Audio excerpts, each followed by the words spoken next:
Hello everyone. In our last video, we have seen about the previous stanzas how and for what purpose Sir Abbot of Aberbrothock just placed this warning bell on that Inchcape rock, and how, with the wicked mind, with the wicked thought, Sir Ralph the Rover, who was the pirate of that sea, how he removed the bell how he cut the bell from that Inchcape rock. So now we will move ahead and we will see the next stanzas. Can't steer, said one, the breakers roar, for methinks we should be near the shore. Now where we are I cannot tell, but I wish I could hear the Inchcape bell. Now one of his fellows on the same ship of the Sulphur roar, he says, he can't steer, said one, the breakers roar. He said, we can't hear something. And for methinks we should we should be near the shore. And what one of his fellows on the same ship says to the Sir Ralph, that he thinks methinks means here I think we should be near the shore, and he says ki I think we are near the shore of the sea. आता इथे असं होतं या पोएममध्ये की इथे जे त्याचे साथीदार असतात सर राल्फचे ते त्याला म्हणतात, कारण तिथे खूप मिस्ट असतं, खूप धुकं पसरलेलं असतं, सूर्यसुद्धा दिसत नाही. अशा वेळेस त्याचा जो एक साथीदार असतो तो त्याला असा म्हणतो की मला काहीच ऐकू येत नाही आहे. कान स्टेअर म्हणजे काहीच ऐकू येणं आता काही शक्य नाही आहे. आणि मला इथे मी थिंक्स म्हणजे आय थिंक, मला असं वाटतं आहे की आपण कुठे आपण कदाचित समुद्राच्या किनारी आलेलो आहोत. Now where we are I cannot tell, but I wish I could hear the Inchcape bell. Now his fellow says to Sir Ralph that where we are exact now I cannot tell, but I wish if there would be the Inchcape bell on that Inchcape rock, at that time we could have been understood where we are or where we are now. इथे त्याचा जो साथीदार असतो sir राल्फचा, जो समुद्री डाकू असतो, त्याचा साथीदार किंवा त्या साथी त्याला असं म्हणतो आहे की आपण आता नेमकं कोणत्या जागी आहोत हे मी काही सांगू शकत नाही, पण मला असं वाटते की समजा इथे इंचकेप बेल असती तर कदाचित आपल्याला माहीत झालं असतं की आपण नेमकं कोणत्या जागी आहोत ते. They hear no sound, the swell is strong, though the wind hath fallen, they drift along.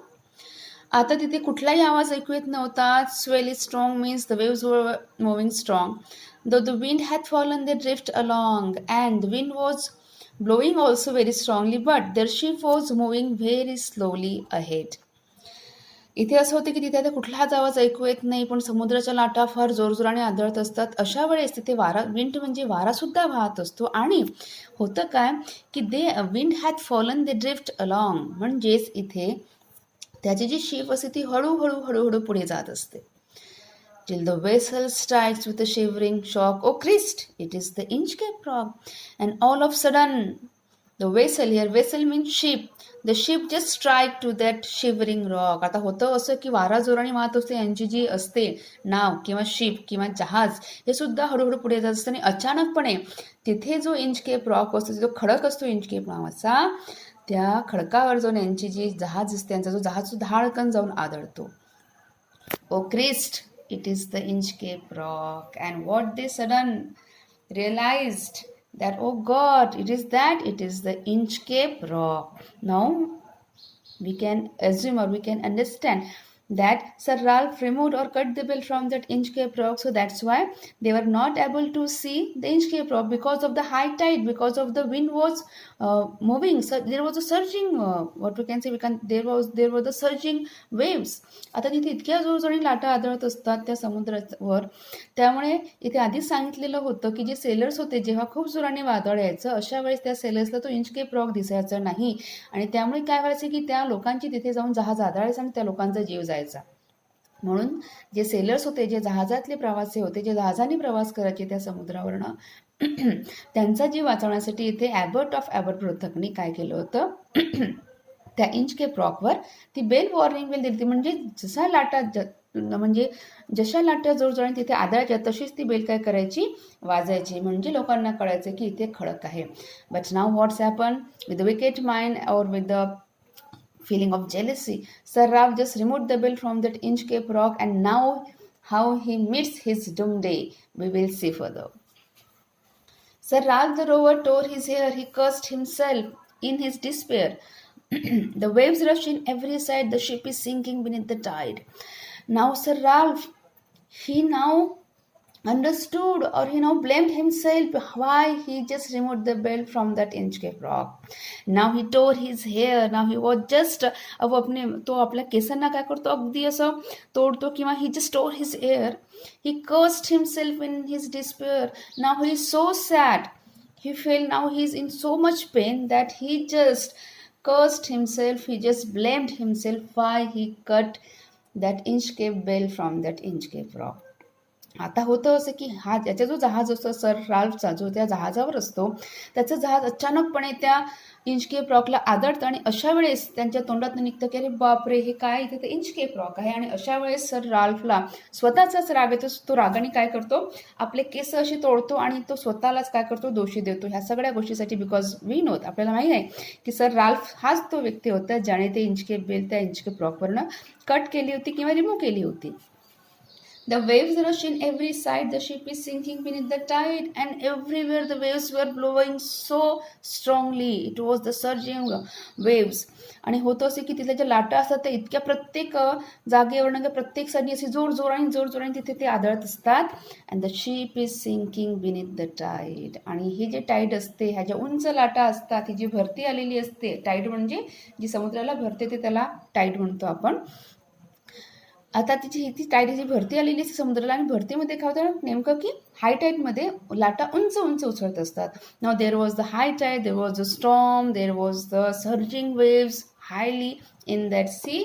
And so the waves were coming from every side very strongly, very highly, and now the ship started sinking beneath the tide. And now what's happened? आता इथं काय होतं की हे जे जहाज असतं ते जहाज हळूहळू पुढे जात असतं, पाण्याच्या खाली ते जात असतं. But even in his dying fear, one dreadful sound could the rover hear, a sound as if with the Inchcape bell the devil below was ringing his knell. आता बघा इथे काय होतं ते. But even in his dying fear, आता त्याला मरणाची भीती असते कारण त्याला माहीत असते की हा तोच आहे किंवा मीच आहे तो व्यक्ती ज्याने काय केलेलं होतं की जेलेसी होती त्याला त्या सर ॲबर्ट ऑफ ॲबरब्रोथक्विश आणि म्हणून त्याने काय केलेली असते ही बेल तिथनं कट केलेली असते. But now he himself is dying because of his mistake. And now he has a dying fear, त्याला तर मरणाची भीती वाटते.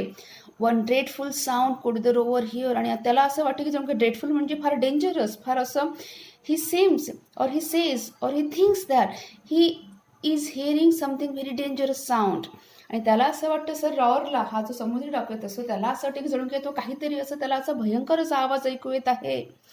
अ sound as if with the Inchcape bell the devil below was ringing his knell. आणि त्या रॉवरला आता काय होतं की हे जे Now what's happened? Sir Ralph Rover's ship was just sinking beneath the tide and now he has the fear of dying. इथे रॉवरला मरणाची भीती असते आणि मरणाच्या भीतीमध्ये and in that in that pain, in that dying fear, he just, it seems to him it was just an illusions that happened with Rover, that he says or he could hear the sound that is a dreadful sound, that is a very dangerous sound. What was the dangerous sound? It was the sound of Inchcape bell that was ringing beneath the sea, beneath the tide, and it was the ringing bell that was coming from the devil, that was the from hell. आणि इथे असं होतं की त्याला एक असा आवाज ऐकू येतो, त्याला असा भास होतो आणि तो भास असा असतो की त्याला असं वाटतं जणू काही ते इंचकेप बेलचा मला असा आवाज ऐकू येतो आहे. आणि तो आवाज म्हणजे कसला आहे?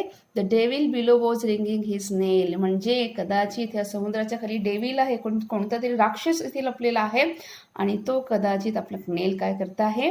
रिंग करत आहे. म्हणजेच याचा अर्थ की बघ तुझा मृत्यू काय जवळ आलेला आहे आणि मी तुझी इथे वाट बघतो आहो. It means that Sir just thinks that devil is waiting for him and just ringing his nail beneath this tide.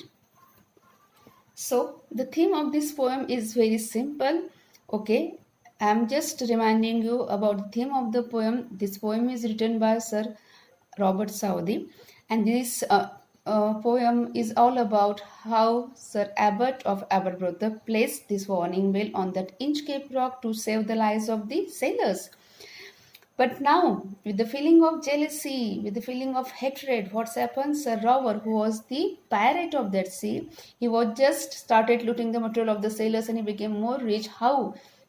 With the wicked mind, with the wicked thought, he just removed or cut the bell from that Inchcape rock. And now, how he, due to his mistake, how he meets his doomsday, how he meets his the end. It is all about the poem. या पोयममध्ये आपण असं बघितलं की ह्या पोयमची theme अशी आहे की या पोयममध्ये असं म्हटलेलं आहे की ही पोयम जी आहे ती सर रॉबर्ट साऊदी यांनी लिहिलेली आहे. आणि ॲबर्ट ऑफ ॲबरब्रोथक नावाचे हे जे व्यक्ती आहेत त्यांनी कशा प्रकारे ज्या सेलरचा जे जहाजावरचे लोक असतात किंवा जे जहाजाने प्रवास करतात त्यांचा जीव वाचवण्यासाठी इथे ॲबर्ट ऑफ ॲबरब्रोथकनी कशा प्रकारे ती इंचकेप बेल त्या इंचकेप रॉकवर लावलेली होती आणि कसं फार वाईट विचाराने किंवा एक जेलसी होती ह्या रॉवरला. रॉवर म्हणजे हाच कोण होता, समुद्री डाकू. आणि कशा प्रकारे तो काय करतो, ती बेल तिथनं कट करतो आणि तो फार आनंदी असतो की चला आता कोणाला ही बेल दिसणार नाही. पण त्याचा आनंद काही जास्त काळ राहत नाही आणि होतं असं की त्याच्या ह्या मोठ्या चुकीमुळे तो स्वतःच आपले प्राण गमावून बसतो.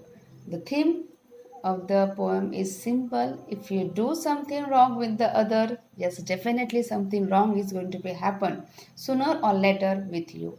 या पोएमची थीम इतकी सिंपल आहे की या पोएममध्ये फक्त इतकंच सांगितलेलं आहे की समजा तुम्ही कोणासोबत वाईट केलं तर नक्कीच तुमच्यासोबतही वाईट होतं. ते लवकर किंवा उशिरा का होईना पण तुमच्यासोबत ते वाईट होत असतं.